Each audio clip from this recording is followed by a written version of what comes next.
Welcome to Bus Notes. I'm Vinnie Nardiello. It's time for yet another extra credit, extra special list edition of Bus Notes. Now, I know my Bus Note viewers. They don't like to read.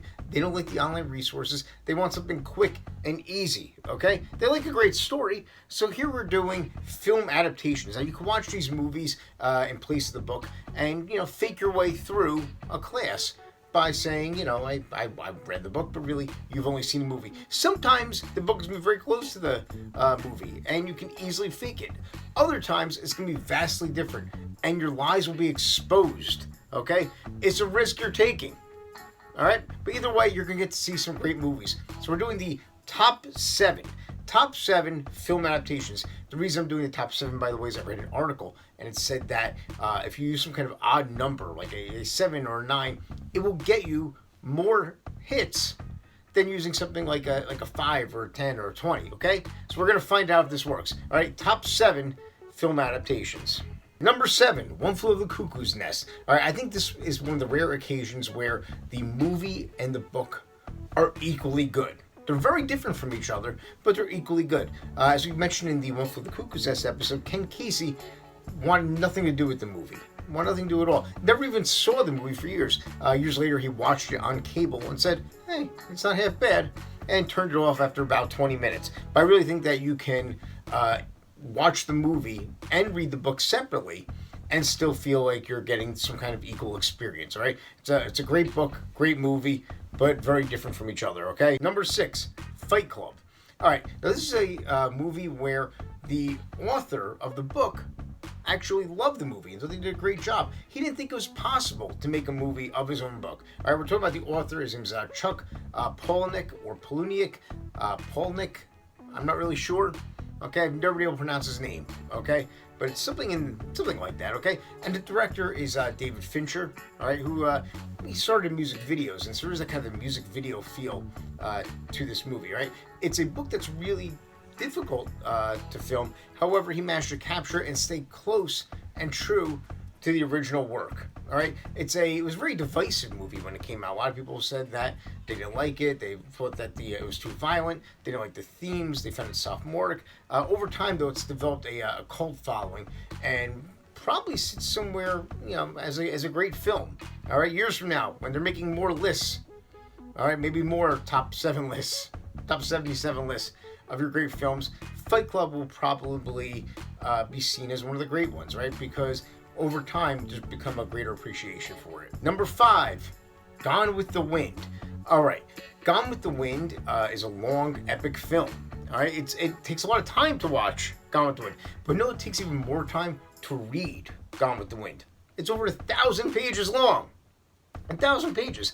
I'm convinced that nobody has actually read Gone with the Wind since the movie came out. Some people, maybe they're like, I'm going to one day read Gone with the Wind. They sit down, they open Gone with the Wind, they get about 100 pages in, and they say, screw it, I'm going to watch the movie, all right? It's going to take 3 hours, but 1,000-page book, this may take years. This may take a lifetime. They're going to have to bury me with this book. Number 4, The Graduate. Not many people know that the film The Graduate, which won an Academy Award, was originally a novella that came out 5 years earlier. All right. Now, here's a big difference from the book to the movie. The character of Ben in the book is described as handsome, tall, blonde, tan, the perfect California surfer child. And he was cast as Dustin Hoffman. Number 3, Snow White and the Seven Dwarfs. Now, like all the Disney movies, they took the original material and changed it heavily, all right? If you get the original Cinderella, at the end of Cinderella, birds fly down and peck out the evil stepsister's eyes, okay? And these stepsisters, in order to fit into the shoe, they cut off their toes, they cut off their heel. Disney does not do that kind of thing. And they changed Snow White significantly, too. The evil queen, she originally eats Snow White's heart, or what she thinks is Snow White's heart. I'm sorry. It's actually a pig or something like that. All right, so it's much more violent. Now, another big change is that the original Snow White by the Grimm brothers, or Brothers Grimm, right? You never hear Grimm brothers, it's always Brothers Grimm.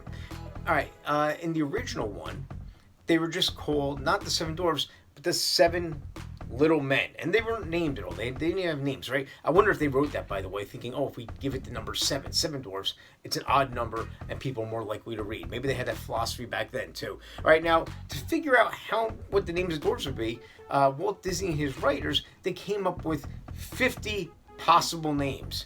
50 possible names, and then narrowed it down to the 7. Some of the names that they had were Jumpy, Sneaky, Tubby, okay, Deafy. That's offensive, right? There was Deafy and Hickey, whatever that means. I don't know. Number 2, Willy Wonka and the Chocolate Factory. All right, the original book by Roald Dahl was called Charlie and the Chocolate Factory, and they made 2 movie versions. Right, your 1970s one, which is kind of the Willy Wonka of my childhood, and then later on Tim Burton made Charlie and the Chocolate Factory, which was closer probably to the book, but in my opinion, nowhere near as good. All right, there's only one Willy Wonka. Okay, that's Gene Wilder, not Johnny Depp. All right, now, oddly enough, my kids seem to prefer the Charlie and the Chocolate Factory, the Tim Burton one, all right? Now, here's the thing. I think my children are wrong. They're dead wrong, and I don't know how they have this opinion. Maybe I've been raising them improperly. I don't know. Let me know in the comments. And number 1, The Godfather. All right, here we have one of the greatest films of all time. And in my opinion, the book is horrible. I can't think of a greater disparity on this list between movie and book than The Godfather, right? The Godfather, the movie has just so many memorable scenes, memorable lines, whereas the Godfather book has just bizarre subplots, right? There's a huge subplot, and I try to keep it PG around here, a huge subplot about Sonny Corleone's privates, okay? Can't think of a better word there, all right? Long subplot, like chapters and chapters on this, spending time on this, okay? So yeah, really, skip the book. No reason to read the book. You can almost read the book just to see how bad it actually is, and watch in amazement as this not very good book becomes one of the greatest films of all time. Well, that's it for Bus Notes, the list edition. Hope you like this list of film adaptations. Watch the films, read the books, except for The Godfather. Don't bother with The Godfather.